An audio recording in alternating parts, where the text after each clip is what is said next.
বচনের বিরোধিতা তৃতীয় অধ্যায়। এই বচনের বিরোধিতা থেকে তোমাদের 4 মার্কের শর্ট কোশ্চেন আসবে, এমসিকিউ আসবে আর এসিকিউ। এই অধ্যায় থেকে তোমাদের বড় কোশ্চেন আসবে না। তোমরা যদি বচনের বিরোধিতা ছকটি বুঝে যাও তাহলে তোমরা এই অধ্যায় থেকে 4-এ 4 পাবেই, কোথাও নাম্বার কাটবে না। তাহলে কি বচনের বিরোধিতা অধ্যায়টির নাম। এই রকম তোমরা ছকটি লিখে নিবে। পরীক্ষায় তোমাদের কোশ্চেন আসবে যে বিপরীত বিরোধিতা কোন কোন বচনের মধ্যে হয়। তাহলে বচনের বিরোধিতা এ এবং ই বচনের মধ্যে হয়, এইভাবে পরীক্ষা আসতে পারে। বা তোমাদের পরীক্ষায় আসতে পারে এ এবং ই বচনের মধ্যে কীরূপ সম্পর্ক রয়েছে। তাহলে তোমরা লিখবে বিপরীত বিরোধিতার সম্পর্ক বা সম্বন্ধ রয়েছে। এইরকম কিন্তু তোমাদের কোশ্চেন পরীক্ষায় আসবে, একবারে টেস্টে এবং ফাইনালে একটা না একটা আসবে, একবারে 100% বিরোধিতার ছক থেকে। ওকে, তারপরে আসবে যে অধীন বিপরীত বিরোধিতা কোন কোন বচনের মধ্যে হয়। তাহলে তোমার উত্তরটি লিখবে আই এবং ও বচনের মধ্যে অধীন বিপরীত বিরোধিতা হয়। বা এইভাবে আসতে পারে যে আই এবং ও বচনের মধ্যে কিরূপ সম্পর্ক রয়েছে।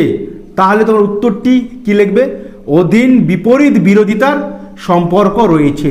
এই ধরনেরই কোশ্চেন কিন্তু তোমাদের পরীক্ষায় আসবে। তারপরে যদি পরীক্ষা আসে যে অসম বিরোধিতা কোন কোন বচনের মধ্যে হয়, তাহলে কি লিখবে এ এবং আই, ই এবং ও বচনের মধ্যে অসম বিরোধিতার সম্বন্ধ রয়েছে। তারপরে পরীক্ষা আসবে যে বিরুদ্ধ বিরোধিতা কোন কোন বচনের মধ্যে হয়। বিরুদ্ধ এ এবং ও বচনের মধ্যে হয় বিরুদ্ধ, ওকে, এবং আই এবং ই বচনের মধ্যে বিরুদ্ধ বিরোধিতার সম্বন্ধ রয়েছে। এই ছকের মধ্যে তোমরা যে 4টি সম্বন্ধ রয়েছে, 4টির মধ্যে একটি 100% তোমরা দেখে নেবে, টেস্টে এবং ফাইনালে আসবেই। এই ছকটি যদি তোমরা ভালো করে দেখে নাও, বুঝে নাও যে কোন কোন বচনের মধ্যে কি কি সম্পর্ক রয়েছে, তাহলে তোমরা অনায়াসে করতে পারবে। ওকে, বা একটি নির্দিষ্ট করে আসতে পারে যে আই বচনের বিরুদ্ধ বচনটি কি হবে। কি বলছে, আই বচনের বিরুদ্ধ, তার মানে উত্তরটি লিখবে আই বচনের বিরুদ্ধ বচনটি ই হবে। এই ছকের মধ্যে তো একটি এমসিকিউ আসবে। ওকে, তারপরে আসতে পারে এসিকিউ। এই ছকে থেকেই যে বিপরীত বিরোধিতা কাকে বলে, ছকের মধ্যে এটা আসতে পারে যে বিপরীত বিরোধিতা কাকে বলে।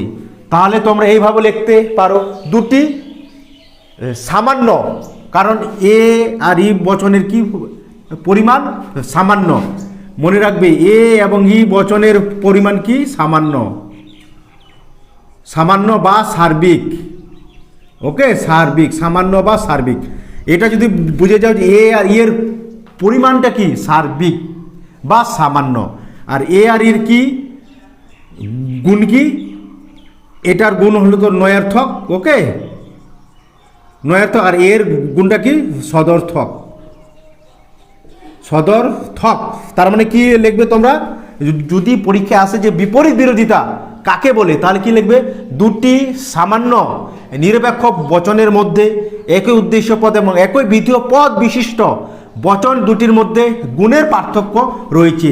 গুণ কোন কাকে বলে, ই বচনের গুণ সদর্থক না ই বচনের গুণ নয়ার্থক, আর আই বচনের গুণ কি সদর্থক। তার মানে কি এখানে গুণের পার্থক্য রয়েছে, তখন তাদের মধ্যবর্তী সম্পর্ককে বিপরীত বিরোধিতা বলে। সংজ্ঞা কিন্তু তোমাদের একটা আসবেই এখান থেকে। যদি আসে অধীন বিপরীত বিরোধিতা কাকে বলে, তার মানে আমাদেরকে জানতে হবে আই বচনের কি পরিমাণ বিশেষ। ওকে, বিশেষ, ও বচনের পরিমাণটাও কি বিশেষ। তাহলে তোমরা কিভাবে সংজ্ঞাটি লিখবে, দুটি বিশেষ নিরপেক্ষ বচনের মধ্যে একই উদ্দেশ্য পদ এবং একই বিধেয় পদ বিশিষ্ট বচন দুটির মধ্যে গুণের পার্থক্য রয়েছে। এটার গুণ কি সদর্থক। ওকে, এটার পরিমাণ কি গুণটা নয়ার্থক।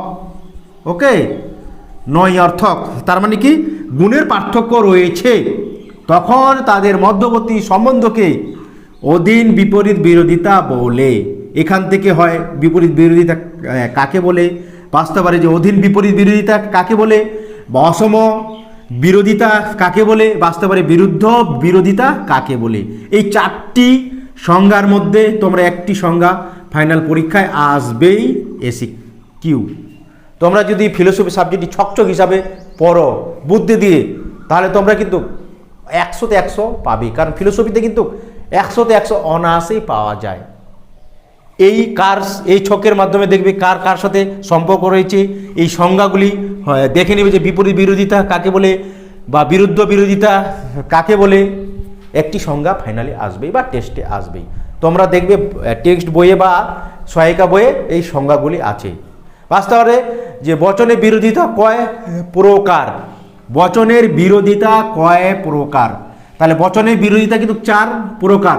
বিপরীত বিরোধিতা 1, অধীন বিপরীত বিরোধিতা 2, অসম বিরোধিতা 3, বিরুদ্ধ বিরোধিতা 4। তার মানে বচনের বিরোধিতা 4 প্রকার। এই প্রকারটাও তোমাদের কিন্তু পরীক্ষায় আসে যে বচনের বিরোধিতা কয় প্রকার, তাহলে 4 প্রকার। বিপরীত বিরোধিতা, অধীন বিপরীত বিরোধিতা, অসম বিরোধিতা এবং বিরুদ্ধ বিরোধিতা। এই 4 প্রকারও কিন্তু তোমাদের প্রকারভেদগুলি পরীক্ষায় আসে। এবং কি কি বলে এই সঙ্গে এই পয়েন্টগুলি তোমরা লিখে দিবে, তাহলে দেখবে এসিকিউতে 1A1 তোমরা পাবেই। এবারে 6 নাম্বার কিন্তু 4-এ 4 বচনের বিরোধিতা থেকে শর্ট কোশ্চেন আসবে, এমসিকিউ আর এসিকিউ। যদি তোমরা 4-এ 4 পেতে চাও, এই ছকটি ভালো মতো করে দেখে নেবে, এই সংজ্ঞাগুলি তোমরা ভালো মতো করে পড়ে নেবে। বা পরীক্ষা আসতে পারে যে বিপরীত বিরোধিতার দৃষ্টান্ত দাও। বিপরীত ARE কি, ARE এর এ এবং ই বচনের কি বলছে কি বিপরীত বিরোধিতার দৃষ্টান্ত দাও। এ দিয়ে লিখবে কি সকল মানুষ হয় মরণশীল জীব, এবার ই দিয়ে লিখবে কি কোনো মানুষ নয় মরণশীল জীব। তাহলে বিপরীত বিরোধিতার একটি দৃষ্টান্ত হয়ে গেল। তারপরে আসতে পারে যে অধীন বিপরীত বিরোধিতার একটি দৃষ্টান্ত দাও, তাহলে আই দিয়ে লিখবে কোনো মানুষ হয় সৎ, এবার ও দিয়ে লিখবে কোনো মানুষ নয় সৎ, তাহলে অধীন বিপরীত বিরোধিতার দৃষ্টান্ত হয়ে যাবে। একবারে ক্লিয়ার, এখান থেকে পরীক্ষায় আসবেই, একবারে লিখে নাও খাতার মধ্যে। এবার 100-এ 100 যা বললাম এর মধ্যে তোমরা দেখবে অনেক কোশ্চেন তোমরা টেস্টে এবং ফাইনালে কমন পাবেই।